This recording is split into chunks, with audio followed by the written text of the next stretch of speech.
Iniciamos nuestra sexta sesión del curso sobre los santos, los grandes testigos de la fe. En el nombre del Padre, y del Hijo, y del Espíritu Santo. Amén. Ven, Espíritu Santo, llena los corazones de tus fieles y enciende en ellos el fuego de tu amor. Envía, Señor, tu Espíritu, y todas las cosas serán creadas, y renovarás la faz de la tierra. María, Reina de los santos, ruega por nosotros. Santa Margarita María Alacoque, ruega por nosotros. Hoy vamos a ver la vida de Santa Margarita María Alacoque, la gran mensajera del Sagrado Corazón de Jesús. Nos vamos a trasladar a la Francia del siglo XVII. Han pasado ya un siglo desde la época de Santa Teresa que veíamos en la sesión anterior. ¿Cuál es el contexto histórico? El siglo XVII está marcado por la preponderancia política de Francia. En la época de las grandes monarquías absolutas, y en Francia, sobre todo en la época que va a vivir Santa Margarita María, va a resaltar la figura del rey Luis XIV. Es una época en que se desarrollan las ciencias, en la época de Descartes, Newton, un incipiente racionalismo filosófico, quizás no tan marcado como va a ser en el siglo siguiente, el siglo XVIII, pero ya el auge de la ciencia, cada vez más el racionalismo se va haciendo presente en la cultura europea y particularmente en Francia. A la vez, el siglo XVII es una época de renovación espiritual en varios aspectos en Francia. Recordemos que estamos en los siglos de la Reforma Católica posterior a Trento. Los inicios del siglo van a ser marcados por la figura de un San Francisco de Sales, lo vamos a volver a ver. Todo el movimiento de renovación del clero en torno a San Sulpice en París, San Vicente Paul, el gran héroe de la caridad, San Juan Eudes, que va de alguna manera a preparar el terreno para el surgir de la devoción al Sagrado Corazón. Pero a la vez, junto con esta renovación espiritual, estas grandes figuras católicas, se va a empezar a insinuar una cierta frialdad de las almas bajo el influjo del jansenismo. ¿Qué va a ser el jansenismo?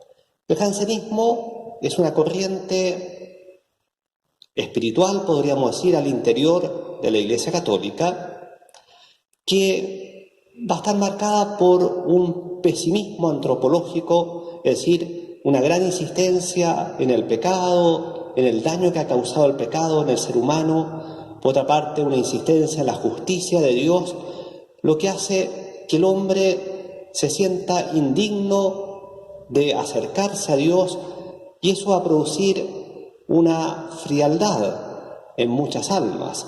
Se va a manifestar, por ejemplo, en que muchos se crean no teniendo pecados graves, pero se sientan tan indignos a acercarse a la comunión que cada vez en el pueblo cristiano la comunión se va a distanciar más.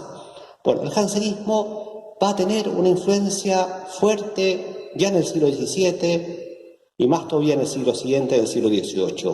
Bueno, en este ambiente va a nacer Santa Margarita María. Ella nace y es bautizada como Margarita Alacoque. Nace el año 1747 en la Borgoña, podríamos decir, en el centro este de Francia, en una familia de agricultores. Su padre tenía una cierta posición, llegó a ser notario también. Ahí podemos ver la imagen de la casa natal de Margarita en la localidad de Verosre.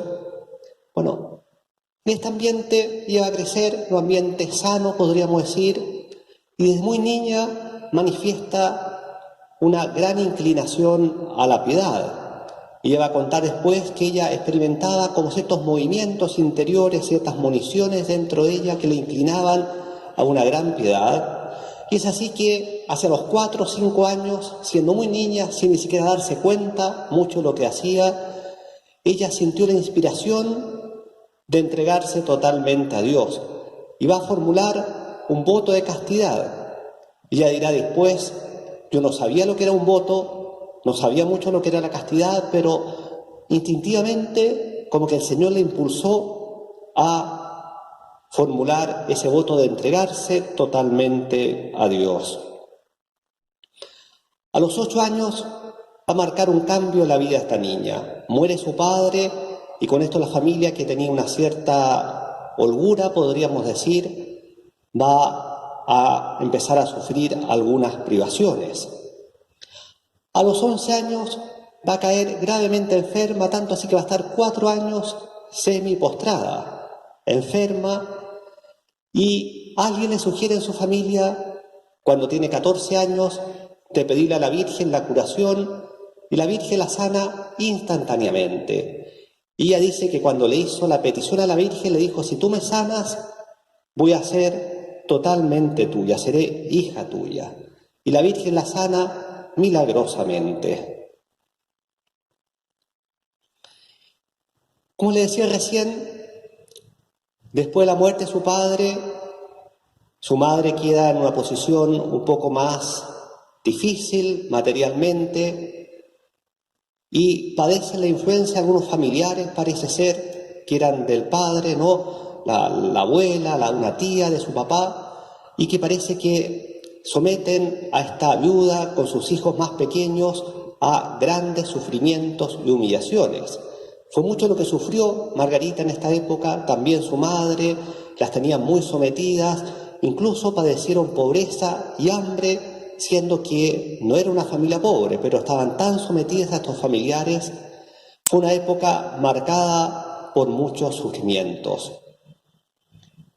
Margarita va creciendo, llega a los 18 años y su madre, viuda, pobre, piensa naturalmente, como muchas madres de la época, dar a su hija en matrimonio. Margarita se resiste, ella recuerda que desde muy niña le ha entregado su vida al Señor, pero también está en una gran lucha interior. Ella, de alguna manera también, por la edad, se deja llevar un poco por la vanidad, participa en encuentros sociales. Se da en esta época una gran lucha dentro de su alma. Por una parte, recuerda cómo el Señor se le ha manifestado en su vida, esas municiones, ese voto que hizo muy pequeña. Por otra parte, su madre le dice: pero eras tan niña, no sabías lo que decías. Y ella de alguna manera cede a esa tentación a ratos, pero a ratos como que el Señor se vuelve a insinuar en su alma y se muestra como que le recuerda su promesa, le recuerda que a Él le pertenece. Bueno, es un tiempo de una gran lucha interior. Ella cuenta que incluso ella va a participar un día en un baile de máscaras, que era bastante común en la época, y esa tarde, esa noche, al volver a su casa, ella ve a Jesús todo flagelado y siente el reproche del Señor. El Señor le dice, y escucha su voz, le dice: y tú has querido gozar de este placer, yo no gocé jamás de ninguno, y me entregué a todo género de amarguras por tu amor y por ganar tu corazón. ¿Querrás ahora disputármelo? Estas palabras del Señor se clavan como una daga en su interior. Se da cuenta de que desde muy pequeña le pertenece al Señor y de alguna manera se ha resistido.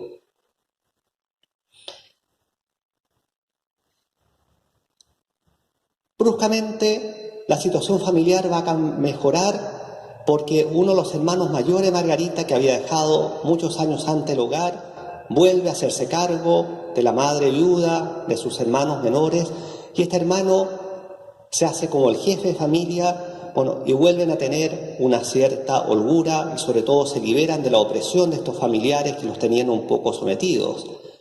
Y Margarita, después de estas experiencias, renueva su deseo de entregarse totalmente a Dios y le cuenta a su hermano. Y su hermano la va a apoyar. Y en un comienzo parece que piensan llevarla a un convento de las Ursulinas, donde había alguna pariente, pero van para allá y Margarita escucha la voz del Señor que le dice: no es ahí donde te quiero, sino en Santa María. ¿Quién lo quiere a Santa María? Santa María era la orden de la Visitación de Santa María, que había sido fundada algunos años atrás por San Francisco de Sales y Santa Juana Francisca Chantal. Acá vamos a hacer un pequeño paréntesis. Margarita va a entrar el año 1671 a la Visitación en el pueblo de Paray-le-Monial, no muy lejos donde ella vivía. La Orden de la Visitación, como les dije, había sido fundada no muchos años antes, el año 1610. Podemos decir, 60 años antes había sido fundada por estos dos santos. Y cosa curiosa, que de alguna manera va preparando lo que hace la experiencia Margarita, es que San Francisco de Sales, cuando funda la Orden de la Visitación, en el escudo de la Orden coloca el corazón de Jesús, presidido por la cruz y circundado por la corona de espinas. De alguna manera, premonitorio de lo que va a ser la vocación de esta hija de la Visitación, de dar a conocer el misterio del Sagrado Corazón de Jesús a nuestro mundo y a la Iglesia. Entonces, el año 1671 entra en el monasterio de la Visitación de Santa María en el pueblo de Paray-le-Monial. Ahí pueden ver ustedes la fachada de la iglesia del convento que se conserva hasta hoy día. Margarita va a entrar, va a ser su año de noviciado, va a ser un año difícil, porque ella manifiesta una particular inclinación al recogimiento, a la oración, a la soledad. Le gusta estar tan harto rato ante el Santísimo Sacramento, y la superiora, la maestra, algunas de sus condiscípulas la encuentran como un poco iluminada, y eso que ella todavía no ha tenido las visiones que va a tener, no ha hablado de esas municiones interiores que recibe, y de alguna manera la maestra novicia se propone traerla a tierra, es decir, hacerla colocar los pies sobre la tierra, y la someten a pruebas, humillaciones, sufrimientos, pero ella, muy humilde, obedece en todo. Un año después va a hacer la profesión solemne y ahí va a agregar el nombre de María. Desde entonces es Margarita María.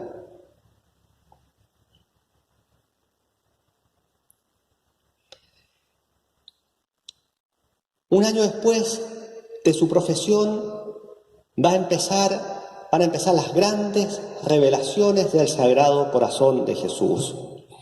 Acá quiero hacer un alto para explicar un poco. En primer lugar, se trata de revelaciones privadas, como todas las revelaciones que han tenido los santos. ¿Cuál es el sentido que tienen las revelaciones privadas en la Iglesia? No agregan nada a la revelación pública que alcanzó su cumbre con Jesucristo y que se cerró, por así decir, con la muerte del último apóstol. Es decir, todo lo que Dios tenía que decirnos lo ha dicho ya en Jesucristo.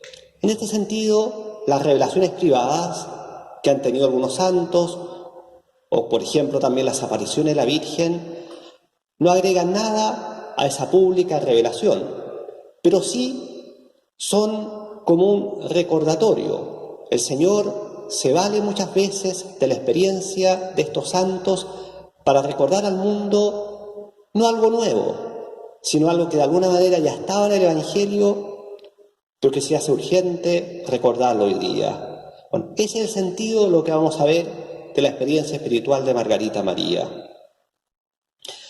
Y un segundo alcance, alguien podría llamarle la atención en esta santa y en otras que hemos visto, tantas experiencias místicas extraordinarias, voces interiores, visiones, éxtasis. La santidad no consiste en eso. Si en santos como Margarita María han tenido quizás estas experiencias porque Dios las ha llamado a una misión muy especial en la Iglesia. Pero repito, la santidad no consiste en estos fenómenos extraordinarios. La santidad consiste en la práctica de las virtudes, en la colaboración con la gracia, en esa fidelidad en los deberes ordinarios. Bueno, hecho este alcance, vamos entonces a lo que fue esta gran experiencia de Margarita María. La primera revelación, el 27 de diciembre de 1672. La fecha no es casualidad. ¿Qué se celebra el 27 de diciembre? San Juan Evangelista, el apóstol, podemos decir, el teólogo del corazón de Cristo, aquel que en la última cena reposó su cabeza sobre el pecho del Maestro, aquel que estuvo a los pies de la cruz y vio ese costado abierto de Jesús, ese corazón traspasado del cual brotó la sangre y el agua. Ese día, Margarita María se le aparece Jesús y escucha estas palabras. Le dice: mi corazón está tan apasionado de amor a los hombres que no pudiendo contener en él las llamas de su ardiente caridad, es menester que las derrame, valiéndose de ti y se manifieste en ellos. Jesús quiere valerse esta humilde religiosa para derramar al mundo esta llama de la ardiente caridad, del amor que simboliza su corazón. Y le dice a Margarita María: te he elegido a ti, que eres la más indigna, la más pequeña, a fin de que todo sea obra mía. Esto suele suceder en las obras de Dios.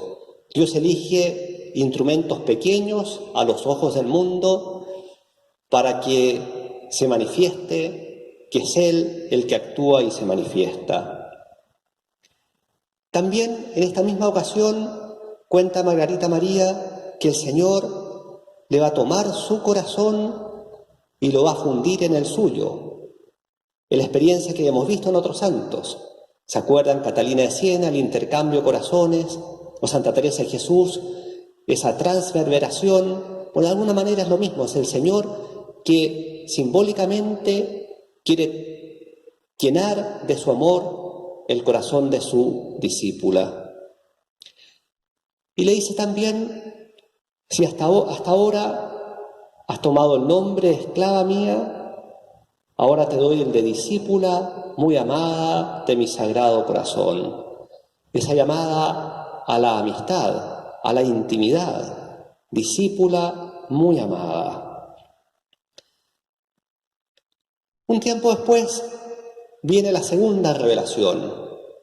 Margarita María va a describir cómo ella ve el corazón de Jesús. Lo ve en un trono de fuego, lo ve coronado de espinas, con la herida del costado abierta, sangrante, y con la cruz. Y ella misma va a explicar: el Señor me quiso mostrar de que su vida en la tierra, desde el momento de su encarnación, fue una vida de sufrimiento y de dolor, que iba a alcanzar su cumbre en el Calvario.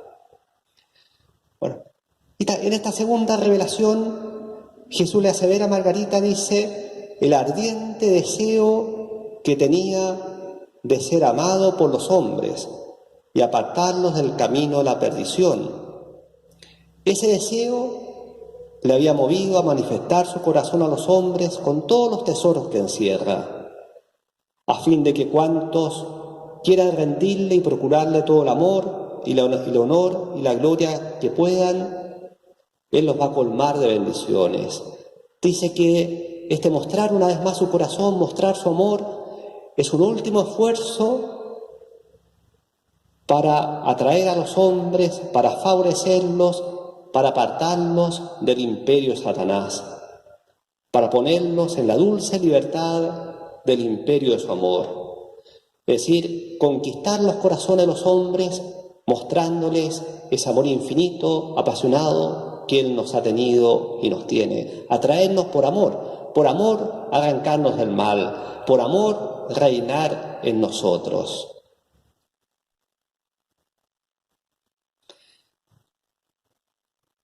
Para la fiesta del Corpus Christi del año siguiente, 1674, la tercera revelación. Una vez más Jesús le muestra el corazón a Margarita y le muestra el exceso de amor que tiene por los hombres y a la vez se queja de la ingratitud con que tantos le responden. Y le dice algo doloroso, ¿no? Le dice: esta ingratitud de los hombres fue el mayor dolor de mi pasión. El mayor dolor de mi pasión, la ingratitud de los hombres. Y luego, dirigiéndose a ella, le dice: al menos tú dame el gusto de suplir esta ingratitud en la medida que puedas. Es decir, es la llamada a la reparación, suplir esta ingratitud, al menos tú. Y esta Margarita nos dirige esa llamada a todos nosotros: al menos tú trata de no ser ingrato, trata de suplir esa ingratitud de los hombres. Como esos hijos buenos que cuando los hijos ingratos han causado un gran dolor a su padre, esos hijos buenos tratan de estar más cerca a su padre, consolarlo, de alguna manera compensar el dolor que los hijos ingratos le han causado. Y también Jesús le va a pedir aquí a Margarita comulgar frecuentemente. Recordemos lo que decíamos hace un rato, por influencia un poco del jansenismo, incluso almas fervorosas a veces no se atrevían a acercarse a la comunión. Comulgar frecuentemente, especialmente todos los primeros viernes de cada mes, y le pide hacer la hora santa, la noche del jueves al viernes.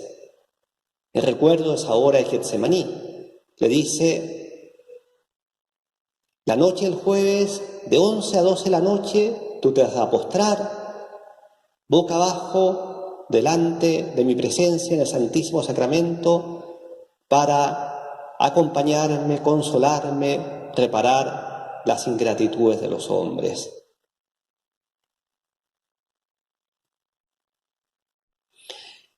Y luego la cuarta, la llamada Gran Revelación, en junio de 1675, una vez más, Jesús le muestra su corazón. La imagen que vemos ahí es el mural del ábside de la capilla, las apariciones justamente. Es una pintura más moderna, pero en la capilla donde fueron las apariciones del convento de Paray-le-Monial, Jesús le muestra el corazón y le dice: aquí está el corazón que tanto ha amado a los hombres, que no ha ahorrado esfuerzos para manifestarles su amor. Y sin embargo, como respuesta, solo recibe de la mayoría de ellos ingratitudes por medio de sus irreverencias y sacrilegios, así como por las frialdades y menosprecios que tienen para conmigo, especialmente en el sacramento del amor. Es la gran queja de Jesús. Tanto amor y como respuesta tanta ingratitud, tanta frialdad, menosprecio llega a decir, especialmente en el sacramento del amor. ¿Cuál es el sacramento del amor? La Eucaristía, el Santísimo Sacramento, el amor de los amores. Ahí es donde Jesús se queja del desprecio de los hombres. Este regalo infinito la locura de su amor, que es tan poco aprovechada por los hombres. Y le agrega algo muy triste, le dice: lo que más me duele es que se porten así los corazones que se me han consagrado. Almas consagradas, es decir, sacerdotes, religiosas, en los cuales a veces el Señor encuentra también tanta indiferencia, tanta ingratitud. Esta es la llamada la gran revelación, ¿no? Fueron en realidad estas 4 revelaciones del Sagrado Corazón. Yo las he sintetizado, hay más detalles, pero, y sobre todo la última, la llamada la gran revelación. Y acompañan estas revelaciones las promesas del Sagrado Corazón. Jesús pide que su imagen sea expuesta en las casas, promete paz a las familias, que veneren su Sagrado Corazón, promete a los sacerdotes un gran don para mover los corazones, promete que las almas tibias se volverán fervorosas, las fervorosas llegarán a gran perfección. Bueno, y la gran promesa de Jesús, la comunión de los primeros viernes. Le pide al que comulgue 9 primeros viernes de mes seguidos, le haré la gracia de la penitencia final, de la perseverancia final.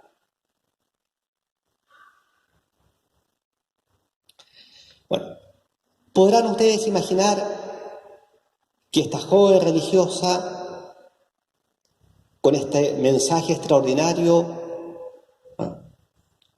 que ella tiene que haber pensado: ¿cómo hago para dar a conocer esto? Jesús le pide, en primer lugar, que vaya donde la superiora. Y acá empiezan las pruebas, sufrimientos y humillaciones. La superiora, en un comienzo, no le cree. Margarita María cae gravemente enferma y la superiora le dice: dígale al Señor que la sane. Si la sana, creeré. Va a sanar milagrosamente, súbitamente. Y ella va a decir que la Virgen la sanó. Pero el camino fue largo. Un momento particularmente doloroso para Margarita María fue que en un momento el Señor le dice que vaya delante de toda la comunidad y le diga que Él se queja de la tibieza, de la ingratitud de muchas de las religiosas. A Margarita María le repugna este encargo, pero por obediencia lo hace. En el capítulo culpa de la comunidad se arrodilla y dice: el Señor se queja, me ha mandado decir que le duele la tibieza de muchas de nosotras. Imagínense el revuelo que causan estas palabras. La creen loca, la creen iluminada. Algunas dicen que está poseída por el demonio. Pasó incluso que iba por los pasillos del convento y algunas hermanas le tiraban agua bendita pensando que estaba poseída por el demonio. Fue la gran prueba de Margarita María. Pero ella se destaca por la gran humildad y la gran obediencia. Esta ha sido siempre la garantía de autenticidad de los fenómenos místicos. El crecimiento de la virtud y en especial la obediencia y la humildad. Margarita María se sometió humildemente a todo lo que le dijeron. Obedeció a todo, incluso un hecho proverbial. Parece que en su familia había una alergia genética al queso y no podían comer queso en su familia. Bueno, a ella por obediencia le hacen comer queso, casi se muere, pero ella obedece humildemente. En algún momento cae gravemente enferma nuevamente. Bueno, fue la gran prueba de Margarita María. ¿Cómo va a salir adelante? ¿Cómo van a creer en ella?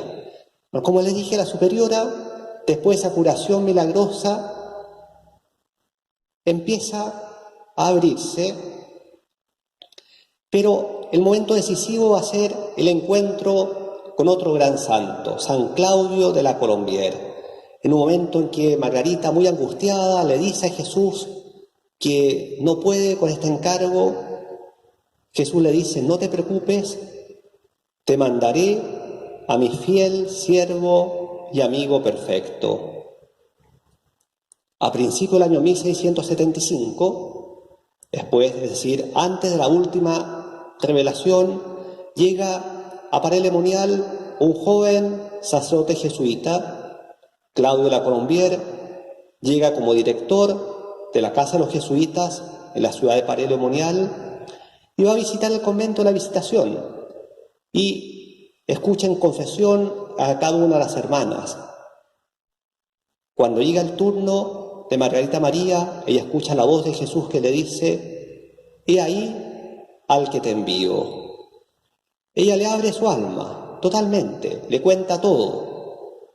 Y Claudio de la Colombière se da cuenta de que está ante un alma de Dios. Luego pide hablar con la superiora le confirma de que ha sido muy humilde, muy obediente, muy virtuosa.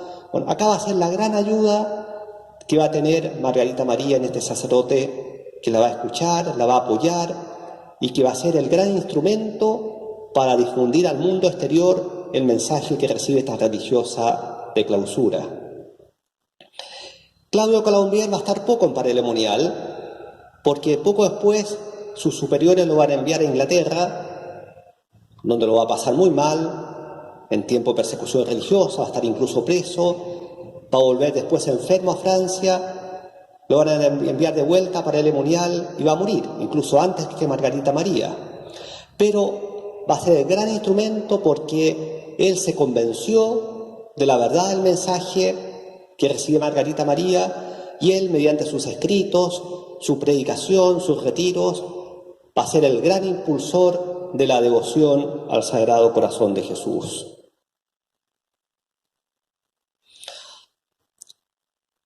Los últimos años de Margarita María van a ser distintos.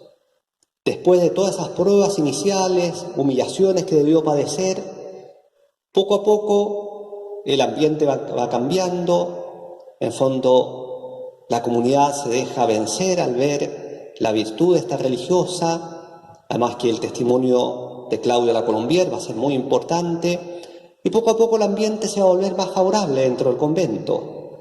Incluso, algunos años después, la van a nombrar a ella maestra de novicias, es decir, la religiosa encargada de formar a las jóvenes que empezaban el camino a la vida religiosa. Y así ella va a infundir ese amor al Sagrado Corazón en las jóvenes religiosas y poco a poco y allá en vida va viendo cómo se va difundiendo esta devoción al Sagrado Corazón de Jesús. Ya antes de morir, en una capilla del convento, se erige un altar en honor al Sagrado Corazón. En vida Margarita se escriben libros para difundir esta devoción y así, cumplida ya su misión en la tierra, ella muere el año 1690 con fama de santidad. Podemos ver acá la imagen, una hermosa fotografía. Es actualmente la Basílica del Sagrado Corazón en Paray-le-Monial. Era una antigua iglesia románica que hoy día es el santuario del Sagrado Corazón. Bueno, la difusión del culto al Sagrado Corazón va a ser enorme. Es decir, una humilde religiosa en un pequeño poblado del centro de Francia se va a difundir una corriente espiritual que va a atravesar la vida de la Iglesia hasta hoy día. En realidad, la devoción al Sagrado Corazón no era nueva en la Iglesia, pero sí la forma que adquirió con Margarita María de alguna manera fue nueva. No era nueva porque uno puede ver, por ejemplo, los padres de la Iglesia que hablan del corazón de Jesús En la Edad Media hubo grandes místicas, Santa Matilde, Santa Gertrudis, San Bernardo, que hablan del Sagrado Corazón, pero la forma actual, repito, proviene de la experiencia espiritual de Margarita María. Y en síntesis, ¿en qué consiste esta devoción? El corazón es el símbolo del amor de Dios manifestado en Jesucristo. Por tanto, la devoción al Sagrado Corazón es caer en la cuenta de cuánto nos ama Dios a cada uno, lo que le significó este amor, el amor que pasa por la cruz, ese amor coronado de espinas, traspasado por la lanza, y es sobre todo responder con amor al amor de Jesús, responder con amor en una vida de fidelidad, responder con amor buscando reparar esa ingratitud y frialdad de los hombres. La reparación es un elemento muy importante de la devoción tal como Jesús se la mostró a Margarita María. La reparación, es decir, buscar de alguna manera suplir, compensar esa ingratitud con un mayor amor de parte nuestra. Y esto especialmente en la Eucaristía, que es el sacramento del amor, donde Jesús sufre los mayores ultrajes. Ahí es donde Él quiere esa mayor reparación, ese mayor amor. Muerta Margarita María, muy pronto el culto se va a aprobar en distintos lugares, primero localmente. La Iglesia va a autorizar el culto en algunos países, en algunas diócesis, en familias religiosas. El año 1856, el Papa Pío IX extiende la fiesta para toda la Iglesia. Porque, algo que no dije, una de las cosas que le pidió Jesús a Margarita es que quería que se instituyera el viernes siguiente a la octava de Corpus Christi una fiesta en honor de su Sagrado Corazón. 1856, la fiesta se extiende para la Iglesia Universal. El año 1900, el Papa León XIII consagró el género humano entero al Sagrado Corazón de Jesús. Margarita María fue beatificada en 1864 y canonizada el año 1920. Este año estamos cumpliendo los 100 años de su canonización. Margarita María, la mensajera del Sagrado Corazón. Y lo último, el Sagrado Corazón es una invitación a la confianza. Por eso decimos, Sagrado Corazón de Jesús, en vos confío. ¿Cómo no confiar si este corazón nos ha amado hasta el extremo de darlo todo, de no reservarse nada? Sagrado Corazón de Jesús, en vos confío. En nombre del Padre, y del Hijo, y del Espíritu Santo.